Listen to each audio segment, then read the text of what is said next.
നമസ്കാരം. ഒരിക്കൽ കൂടി ഏവർക്കും ബ്ലാക്ക് ആൻഡ് വൈറ്റ് ചാനലിലേക്ക് സ്വാഗതം.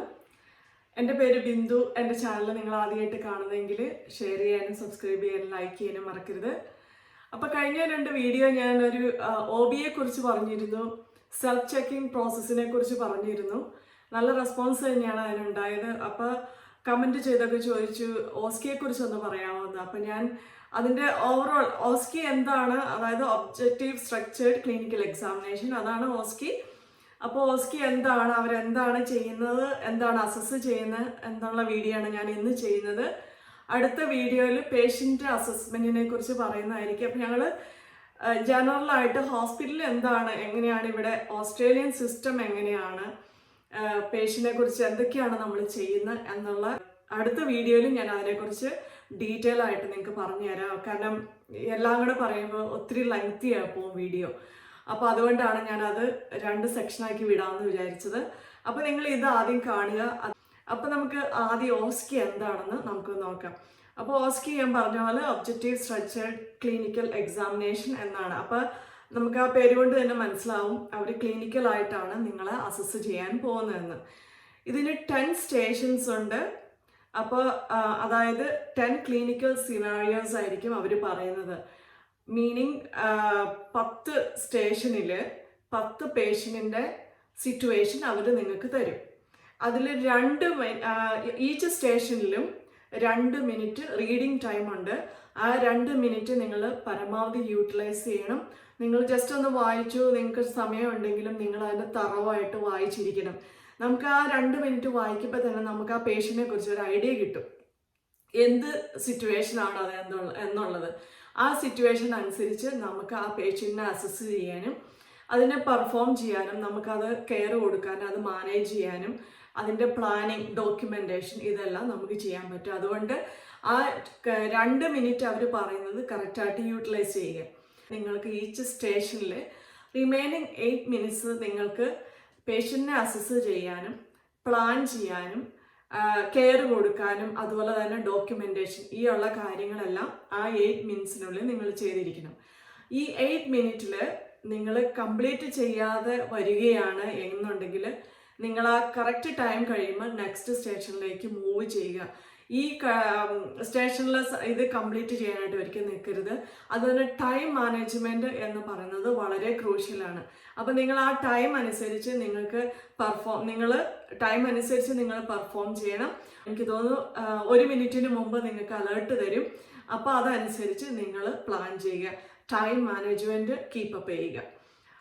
പിന്നെ അവർ അസസ് ചെയ്യുന്നത് എന്നാക്കിയാന്ന് വെച്ച് കഴിഞ്ഞാൽ പേഷ്യൻ്റെ ability to understand simple instructions, the physical capacity. അപ്പോൾ ഇതൊക്കെ പറയുമ്പോൾ ചിലപ്പോൾ ലാംഗ്വേജ് ബാരിയർ ഉള്ള പേഷ്യൻ്റ് ആയിരിക്കും, ഇംഗ്ലീഷ് അറിയാത്ത പേഷ്യൻ്റ് ആയിരിക്കും, അല്ലെങ്കിൽ കൺഫ്യൂസ്ഡ് പേഷ്യൻ്റ് ആയിരിക്കും, ഓറിയൻറ്റേറ്റഡ് ആയിരിക്കില്ല. അപ്പോൾ അതൊക്കെ അതനുസരിച്ച് നിങ്ങൾ പേഷ്യൻറ്റിനെ അസസ് ചെയ്യണം, നിങ്ങൾ പ്ലാൻ ചെയ്യണം, നിങ്ങൾ അതിൻ്റെ കെയർ ഇനീഷ്യേറ്റ് ചെയ്യണം. ഫിസിക്കൽ കപ്പാസിറ്റി എന്ന് പറയുന്ന പേഷ്യൻറ്റിന് എന്തോരം മൊബിലൈസ്ഡ് ആണ് ആ പേഷ്യൻ്റ്, എന്തോരം ഫിസിക്കലായിട്ട് എന്തോരം മൂവ് ചെയ്യാൻ ആ പേഷ്യൻറ്റിന് കഴിവുണ്ട്, എന്തെങ്കിലും ഫിസിക്കൽ ഡിസബിലിറ്റി ഉള്ള പേഷ്യൻ്റ് ആണോ. അപ്പോൾ ഇങ്ങനെയുള്ള കാര്യങ്ങളൊക്കെയാണ് നിങ്ങൾ ആ ക്ലിനിക്കൽ സിനാറിയോ വെച്ച് നോക്കുമ്പോൾ ആ സിനാറിയോ ഏതാണ് അതിനെ ബേസ് ചെയ്തിരിക്കണം നിങ്ങളുടെ പ്ലാനിങ്ങും നിങ്ങളുടെ അസസ്മെൻറ്റും എല്ലാ കാര്യങ്ങളും. പിന്നെ the support that they have available to them. എനിക്ക് ഇന്ത്യയിലെ കാര്യങ്ങളൊന്നും അറിയില്ല. ഇവിടെ നമുക്ക് ഇപ്പോൾ ഒരു പേഷ്യൻ്റ് നാസോ ഗ്യാസ്ട്രിക് ഫീഡ് കിട്ടുന്ന പേഷ്യൻ്റ് ആണെങ്കിൽ ഡയറ്റീഷ്യൻ അവൈലബിൾ ആണ്. അപ്പോൾ ഡയറ്റീഷ്യനാണ് ആ കാര്യങ്ങളെല്ലാം ഇത് ചെയ്യുന്നത്. അപ്പോൾ അങ്ങനെയുള്ള പേഷ്യൻറ്റ് നിങ്ങൾ ഡയറ്റീഷ്യനെ കോൺടാക്ട് ചെയ്യുക. അപ്പോൾ അവർ പറഞ്ഞു തരും ഏത് ഫീഡാണ് കൊടുക്കേണ്ടത്, എത്ര റേറ്റ്, അവർലി എത്ര റേറ്റ് കൊടുക്കണം എന്നുള്ള കാര്യങ്ങളൊക്കെ ആ ഡയറ്റീഷ്യനാണ് നിങ്ങൾക്ക് പറഞ്ഞു തരുന്നത്. പിന്നെ അവൈലബിൾ ഉള്ള എന്ന് പറയുന്നത് സ്പീച്ച് പത്തോളജിസ്റ്റ്. ഇപ്പോൾ ഏതെങ്കിലും ട്രക്യോസ്റ്റമി കഴിഞ്ഞൊരു പേഷ്യൻ്റ് ആണ്, അല്ലെങ്കിൽ സ്വോളോയിങ് ഡിഫിക്കൽറ്റി ഉള്ള ഒരു പേഷ്യൻ്റ് ആണ്, ഗില്ലിയൻ ബാർ അങ്ങനെ എന്തെങ്കിലും സ്വോളോയിങ് ഇഷ്യൂസ് ഉള്ളൊരു പേഷ്യൻ്റ് ആണ്, എന്തെങ്കിലും മസിൽ വീക്ക്നെസ് ഒക്കെ ഉള്ള പേഷ്യൻ്റ് ആണ്, അല്ലെങ്കിൽ ആസ്പിറേഷൻ റിസ്ക് ഉള്ള പേഷ്യൻ്റ് ആണെങ്കിൽ അങ്ങനെയുള്ള പേഷ്യൻറ്റിന് നിങ്ങൾ ഒരു ഫീഡും കൊടുക്കരുത്. അത് എൻട്രൽ ഫീഡ് കൊടുക്കാം, നാസോഗ്യാസ്ട്രിക് ട്യൂബൊക്കെ ഉണ്ടെങ്കിൽ.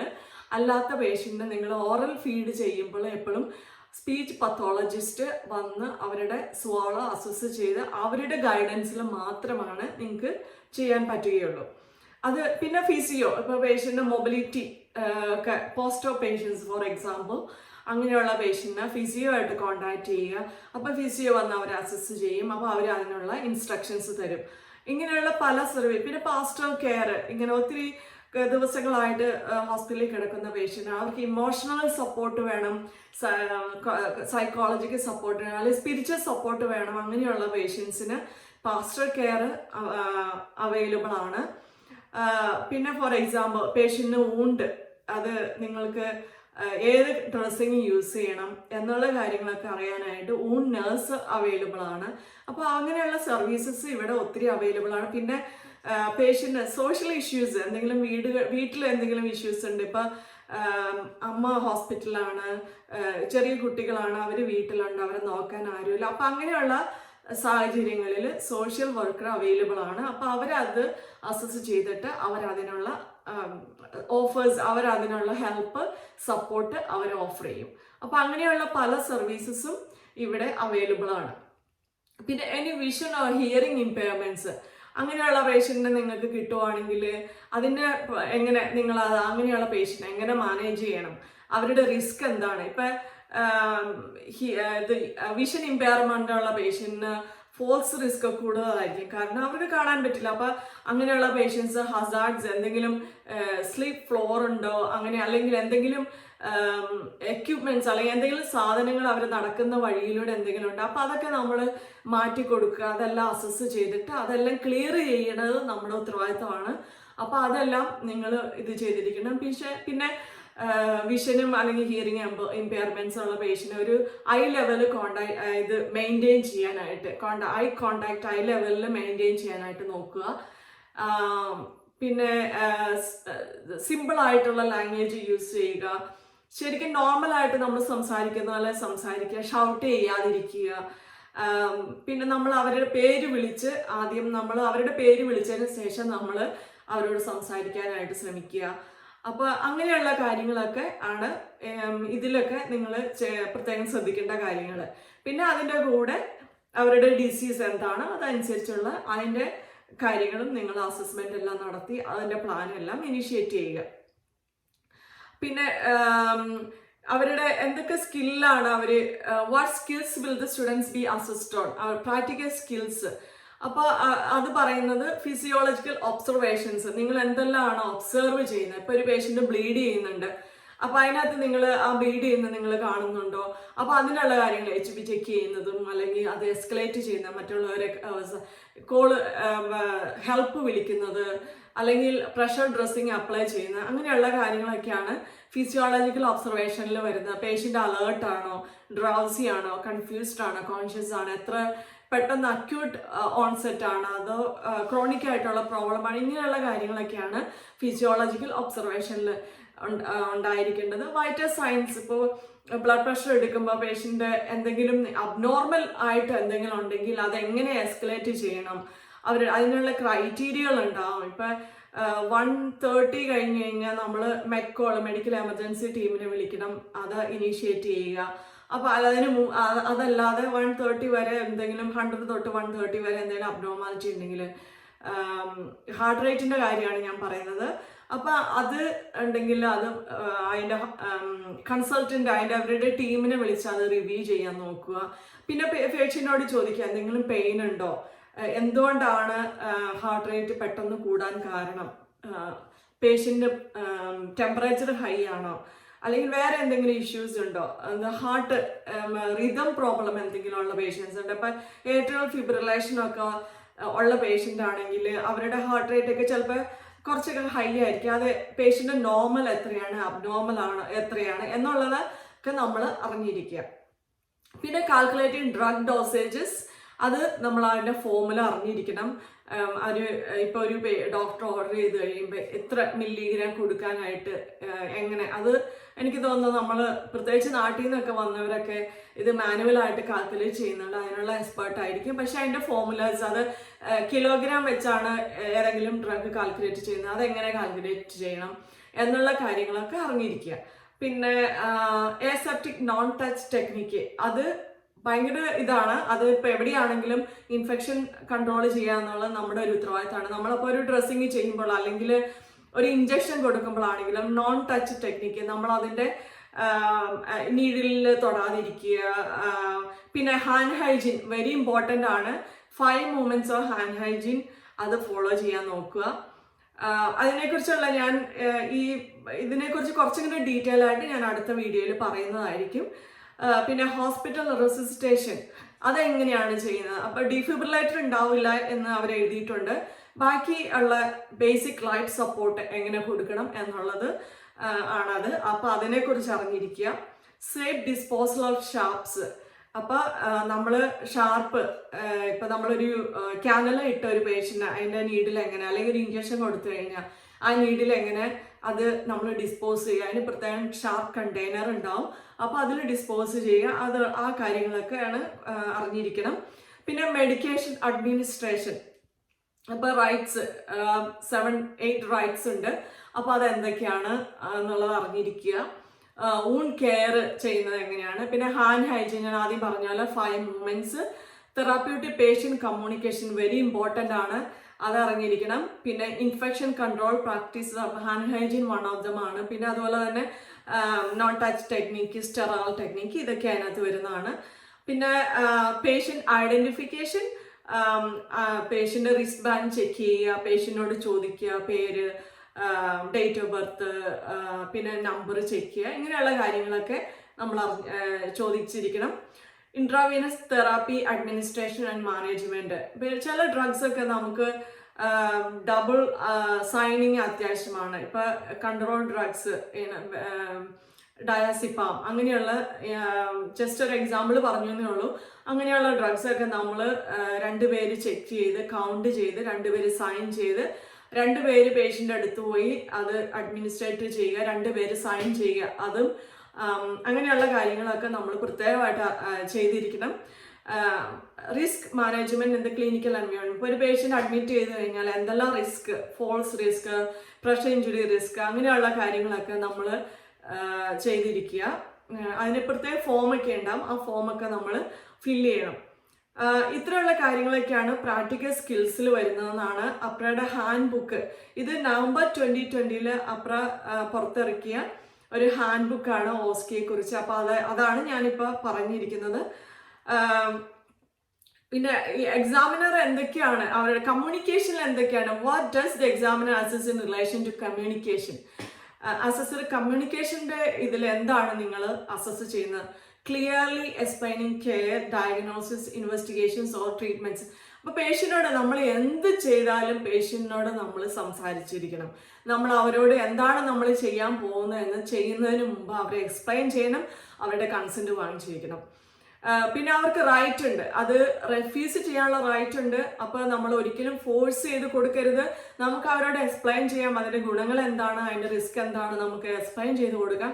എന്നിട്ട് പേഷ്യൻ്റ് റെഫ്യൂസ് ചെയ്യുകയാണെങ്കിൽ യു കനോട്ട് ഡു എനിത്തിങ്. നമുക്ക് ഒരിക്കലും ഫോഴ്സ് ചെയ്യാൻ പറ്റുകയില്ല പേഷ്യൻസിന്. അത് അവരുടെ റൈറ്റ് ആണ്. ഏത് ട്രീറ്റ്മെൻറ്റും റെഫ്യൂസ് ചെയ്യാനുള്ള റൈറ്റ് അവർക്കുണ്ട്. പിന്നെ involving the patient in decision making. നമ്മൾ ഏതെങ്കിലും ഒരു പേഷ്യൻറ്റിനെ ഇപ്പോൾ നമ്മൾ എന്തെങ്കിലും കാര്യത്തിൽ, ഇപ്പോൾ പേഷ്യൻറ്റിനെ റിസസിറ്റേറ്റ് ചെയ്യണോ എന്നുള്ള കാര്യത്തിൽ, അല്ലെങ്കിൽ ഇന്ന ട്രീറ്റ്മെൻറ്റ് സർജറിക്ക് പോകണോ എന്നുള്ള കാര്യത്തിലൊക്കെ, ഏത് ഡിസിഷൻ ആണെങ്കിലും, ഇന്ന ട്രീറ്റ്മെൻറ്റ് കൊടുക്കുന്ന കാര്യത്തിൽ, ഇപ്പോൾ ആൻറ്റിബയോട്ടിക് കൊടുക്കാനാണെങ്കിൽ ഏത് ഡിസിഷൻ നമ്മൾ എടുത്താലും നമ്മളത് പേഷ്യൻറ്റിനെ ഇൻഫോം ചെയ്യുക. അവരെയും കൂടെ നമ്മൾ ഇൻവോൾവ് ചെയ്യണം. നമ്മൾ ഏത് ഡിസിഷൻ എടുത്താലും അവരെയും കൂടെ നമ്മൾ ഇൻവോൾവ് ചെയ്യണം. പിന്നെ communication with relatives and other health care professionals, അത് ഇമ്പോർട്ടൻ്റ് ആണ്. ഫാമിലിയെ അപ്ഡേറ്റ് ചെയ്യുക. നമ്മൾ എന്ത് കാര്യമാണോ പേഷ്യൻറ്റിന്, നമ്മൾ എന്ത് ട്രീറ്റ്മെൻ്റ് ആണോ കൊടുക്കുന്നത്, അത് പേഷ്യൻറ്റിൻ്റെ next of kin, emergency contact അല്ലെങ്കിൽ ഫസ്റ്റ് കോൺടാക്റ്റ് ആയിട്ടുള്ള ആളുകളെ ഇൻഫോം ചെയ്ത് അവരെ അപ്ഡേറ്റ് ചെയ്യണം എന്നുള്ളത് ഇമ്പോർട്ടൻ്റ് ആണ്. Seeking and obtaining informed consent. ഇപ്പോൾ പേഷ്യൻറ്റിന് നിങ്ങൾ സംസാരിച്ച്, ഇപ്പോൾ ബ്ലഡ് ട്രാൻസ്ഫ്യൂഷൻ കൊടുക്കുന്ന നിങ്ങൾ പേഷ്യനോട് സംസാരിക്കുക, അവരുടെ കൺസെൻറ്റ് വാങ്ങിച്ചിരിക്കണം. അത് പ്രത്യേകിച്ച് ബ്ലഡ് ട്രാൻസ്ഫ്യൂഷനൊക്കെ നമ്മൾ റിട്ടേൺ കൺസെൻറ്റ് വാങ്ങിച്ചിരിക്കണം. അത് കഴിഞ്ഞതിന് ശേഷം മാത്രമാണ് നമുക്ക് ബ്ലഡ് ട്രാൻസ്ഫ്യൂഷൻ കൊടുക്കാൻ പറ്റുക. അല്ലാത്ത അവസ്ഥ എന്ന് പറഞ്ഞാൽ ഇപ്പോൾ എമർജൻസി സിറ്റുവേഷൻ ആണെങ്കിലും നമ്മൾ അതിനു വേണ്ടി വെയിറ്റ് ചെയ്തിരിക്കില്ല. അത് എമർജൻസി സിറ്റുവേഷനിൽ മാത്രം അത് ഫാമിലി ഉണ്ടെങ്കിൽ നമുക്ക് ഫാമിലിയായിട്ട് എസ്കലേറ്റ് ചെയ്യാവുന്നതാണ്. ഇപ്പോൾ തിയേറ്ററിലൊക്കെ ഒരു പേഷ്യൻറ്റിന് സർജറി ചെയ്തുകൊണ്ടിരിക്കുമ്പോൾ എക്സ്ട്രീംലി ബ്ലീഡ് ചെയ്ത് കഴിഞ്ഞാൽ നമുക്ക് എമർജൻസി ട്രാൻസ്ഫ്യൂഷൻ ആക്ടിവേറ്റ് ചെയ്യാം. അല്ലാത്ത കേസിൽ എലക്റ്റീവായിട്ട് അല്ലാത്ത നോർമലായിട്ട് നമ്മൾ ട്രാൻസ്ഫ്യൂഷൻ കൊടുക്കുന്ന കേസിലൊക്കെ പേഷ്യൻറ്റിനെ സംസാരിച്ച് അവരുടെ റിട്ടേൺ വാലിഡ് കൺസെൻറ്റ് ഉണ്ടായിരിക്കണം.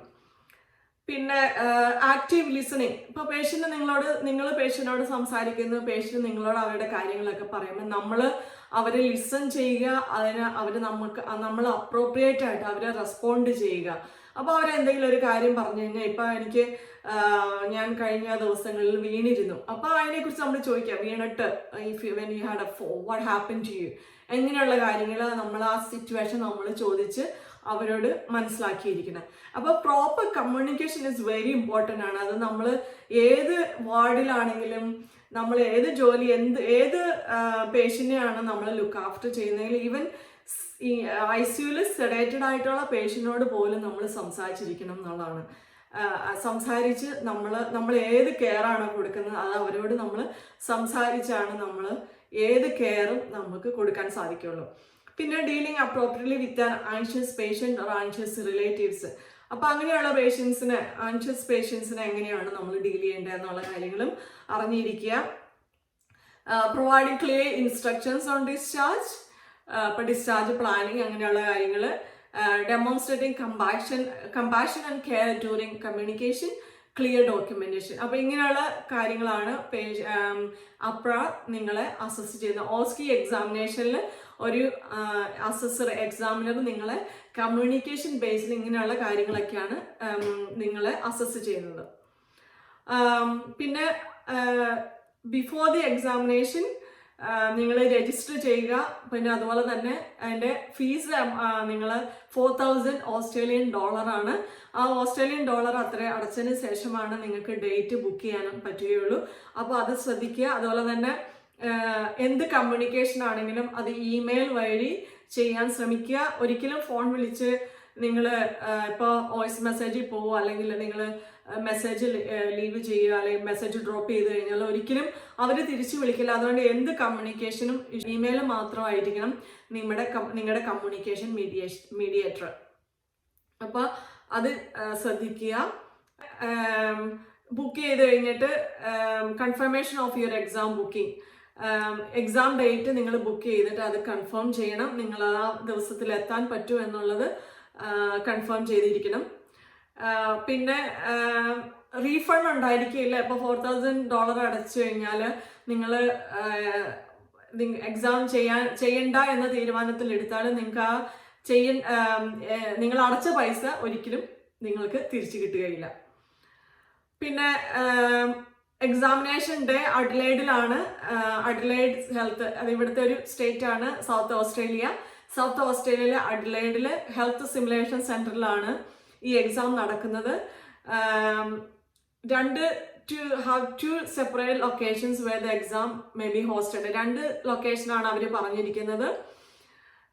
അപ്പോൾ അതിൻ്റെ എക്സാം ലൊക്കേഷനും അതിൻ്റെ ആ ബിൽഡിങ്ങും അതിൻ്റെ അഡ്രസ്സും കാര്യങ്ങളെല്ലാം എക്സാമിന് മുമ്പേ നിങ്ങൾ അറിഞ്ഞിരിക്കുക.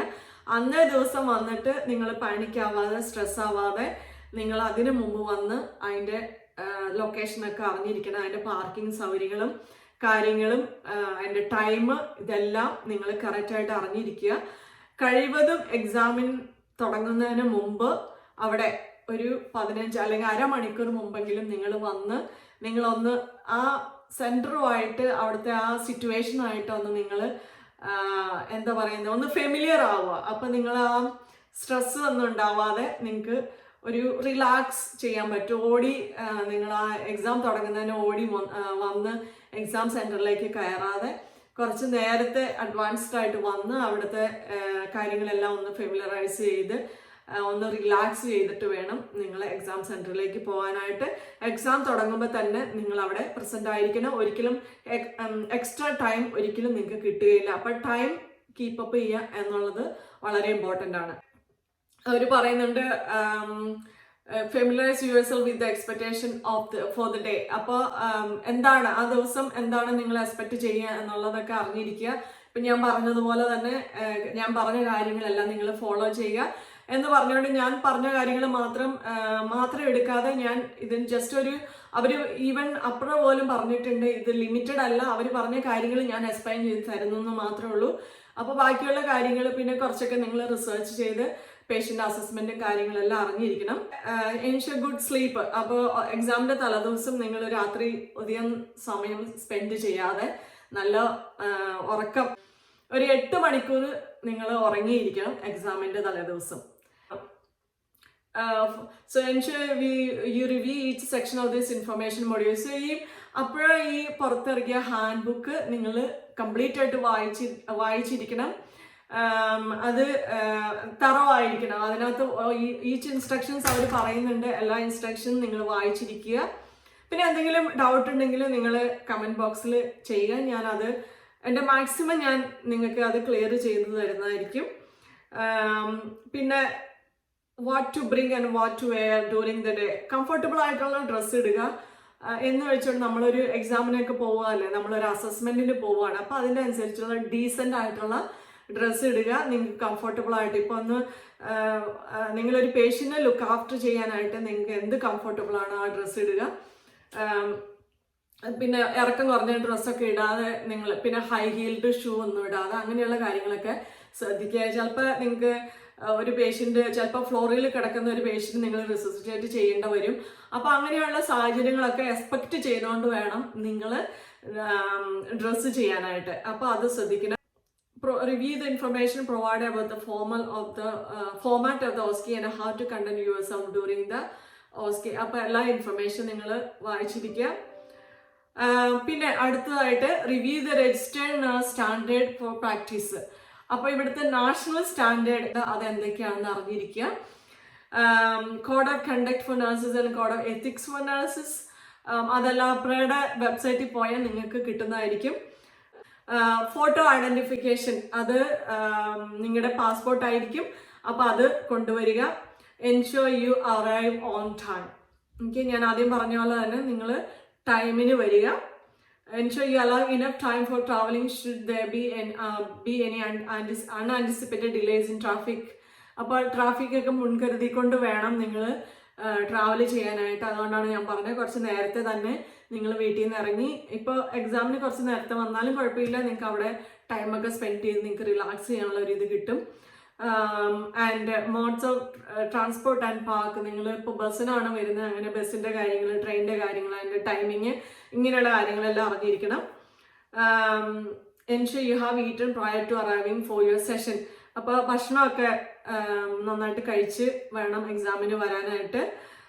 പിന്നെ ടോയ്ലറ്റ് ബ്രേക്ക് നിങ്ങൾക്ക് കിട്ടുമായിരിക്കും, പക്ഷേ അത് എനിക്ക് തോന്നുന്നു അത് നിങ്ങളുടെ ആ 10 minutes ടൈമിൽ അത് ഇൻക്ലൂഡ് ആയിരിക്കും. അപ്പോൾ അതുകൊണ്ട് അതെല്ലാം എക്സാമിന് പോകുന്നതിന് മുമ്പ് അതെല്ലാം നിങ്ങൾ ചെയ്തിരിക്കണം. Ensure you have notified the apply invigilator of any special considerations you may require during the examination. അപ്പോൾ എന്തെങ്കിലും നിങ്ങൾക്ക് പ്രശ്നങ്ങൾ, എന്തെങ്കിലും ഹെൽത്ത് പരമായിട്ടുള്ള എന്തെങ്കിലും കാര്യങ്ങളോ ഫിസിക്കലായിട്ടുള്ള എന്തെങ്കിലും കാര്യങ്ങളൊക്കെ ഉണ്ടെങ്കിൽ നിങ്ങൾ എക്സാമിനോട് പറയുക.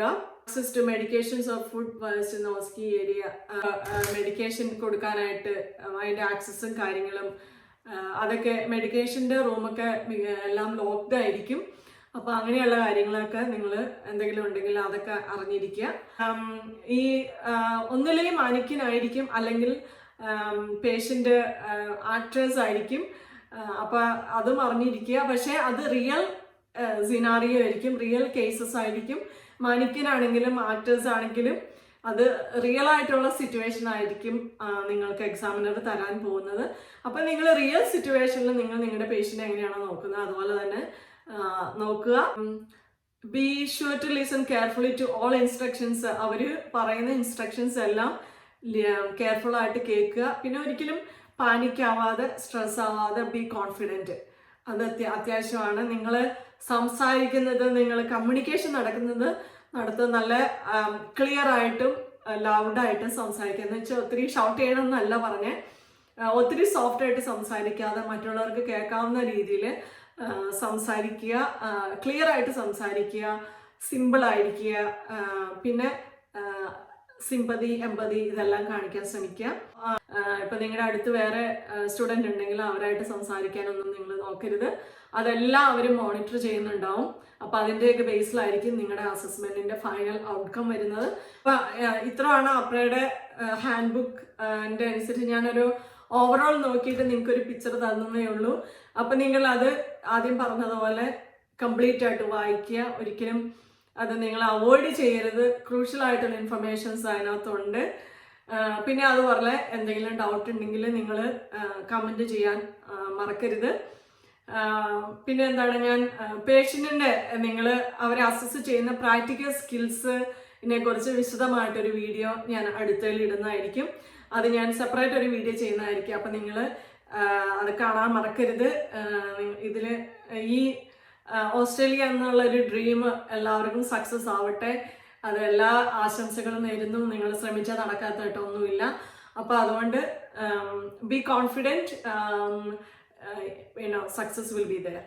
അപ്പോൾ എല്ലാവർക്കും ഒരിക്കൽ കൂടി എല്ലാ ആശംസകളും. All the very best and I will see you on a next video. Thank you for watching. By.